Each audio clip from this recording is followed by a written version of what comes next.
തകർത്ത് അഭിനയിച്ചിട്ടുണ്ടല്ലോ. ഇതേപോലെ തന്നെയാണോ? ഓരോ വൈബാണോ?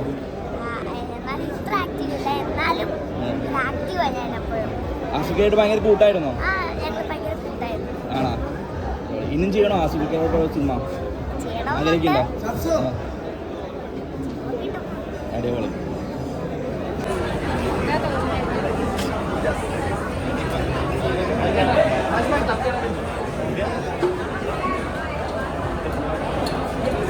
ജയ്പൂരിലെ ശരിക്കുള്ള സംഭവം ഇതാണോ?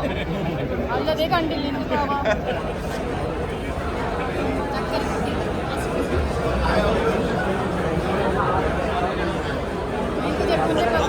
അവിടെ വെച്ച് ഫ്ലിപ്പിംഗ് ഒക്കെ ഉണ്ടായിരുന്നോ?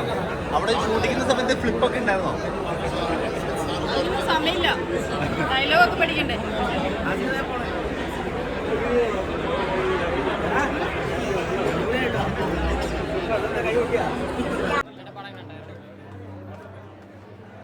നല്ല പാരന്റിങ്, അതൊക്കെ കുട്ടികൾക്കും മുതിർന്നവർക്കും ഒരുമിച്ച് ആസ്വദിക്കാൻ പറ്റുന്ന നല്ല ഫിലിം. അതിഗംഭീരമായിട്ട് വന്നിട്ടുണ്ട്. ഒന്നാമത് തന്നെ ഇപ്പോൾ ആസിഫ് അലി നമുക്കറിയാം, ആസിഫ് അലി ഈ ഇമോഷണൽ സാധനങ്ങൾ കണക്ട് ചെയ്യുന്നതിൽ ഭയങ്കര എക്സ്പേർട്ട് ആയിട്ടുള്ളൊരു ഇതാണ്. അത് ആസിഫ് അലി നമ്മൾ സ്ക്രീനിൽ അദ്ദേഹം ഇമോഷണൽ ആകുമ്പോൾ അല്ലെങ്കിൽ കരയുമ്പോൾ നമ്മൾ അതിന് കൂടെ ചേരുക എന്നുള്ള രീതിയിലുള്ള ഒരു അഭിനയമാണ് ആസിഫ് അലിയുടെ.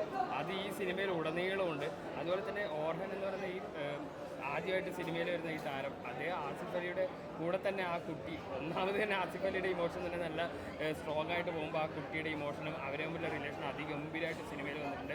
എടുത്തു പറയേണ്ടത് ഇത് ഗോവിന്ദ് വസന്ത് ചെയ്ത ഒരു ബാക്ക്ഗ്രൗണ്ട് സ്കോറാണ്. അതായത് ഈ ഇമോഷനെ എങ്ങനെയാണ് ഇമോഷനെ ആൾക്കാരിലേക്ക് എത്തിക്കേണ്ടത് എന്നുള്ള രീതിയിൽ അതിഗംഭീരമായിട്ട് ഗോവിന്ദ് വസന്ത് അതിൻ്റെ സ്കോർ കൂടെ ചെയ്തിട്ടുണ്ട്. പിന്നെ ഇത് കംപ്ലീറ്റ്ലി നമ്മുടെ കേരളത്തിൽ നിന്ന് വിട്ടിട്ട് ഒരു ഗൾഫിൽ നടക്കുന്ന ഒരു കഥ, അവിടെ തന്നെ ഷൂട്ട് ചെയ്ത കഥ ഭയങ്കര ഓതൻറ്റിക് ആയിട്ട് സ്ക്രീനിൽ വന്നിട്ടുണ്ട്. ആ സിറ്റുവേഷൻ നമുക്ക് മനസ്സിലാവുന്ന രീതിയിൽ. പിന്നെ നമ്മളെ സെൻറ്റിമെൻറ്റ്സ് ഫീൽ ചെയ്യിപ്പിക്കാൻ വേണ്ടിയിട്ട് ഓവറായിട്ട് അങ്ങനെ ഇമോഷൻ കുത്തിയിറച്ചല്ല, സ്വാഭാവികമായിട്ട് അവർ വരുന്ന സിറ്റുവേഷനും അത് 2-3 ദിവസത്തിനുള്ളിൽ നടക്കുന്ന ഒരു കഥ വളരെ രസകരം എന്ന് പറയാൻ പറ്റില്ല, വളരെ ഇമോഷണലി ടച്ചിങ് ആയിട്ട് സിനിമയിൽ വന്നിട്ടുണ്ട്. അപ്പോൾ ആസിഫ് അലി ഇങ്ങനെ വ്യത്യസ്തമായ കഥാപാത്രങ്ങൾ, അതായത് അഭിനയ പ്രാധാന്യമുള്ള കഥാപാത്രങ്ങൾ സെലക്ട് ചെയ്യുന്നതിൽ ആസിഫ് അലി ഇപ്പോൾ അടുത്ത കാലത്തായിട്ട് വളരെ മുന്നിലാണ്.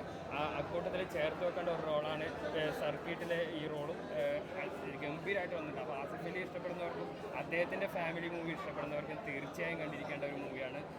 നല്ലപോലെ ഫീൽ ചെയ്യാൻ പറ്റുന്ന ഒരു അടിപൊളി ഒരു മൂവിയാണ്. ഫാമിലി മൂവി, മസ്റ്റായിട്ട് എല്ലാ പേരൻസും കണ്ടിരിക്കേണ്ട ഒരു മൂവി.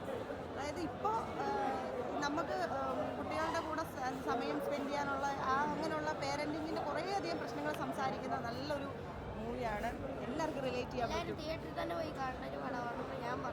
ഞാൻ നല്ലപോലെ കാര്യം നല്ലൊരു തമർ മാജിക്, അടിപൊളി. ആസ്വദിക്കാൻ ഒരേ പൊളി, ഒരു രക്ഷയില്ല. ഇമോഷൻസ് വാരി വെതറിയിട്ടുണ്ട്, അടിപൊളി.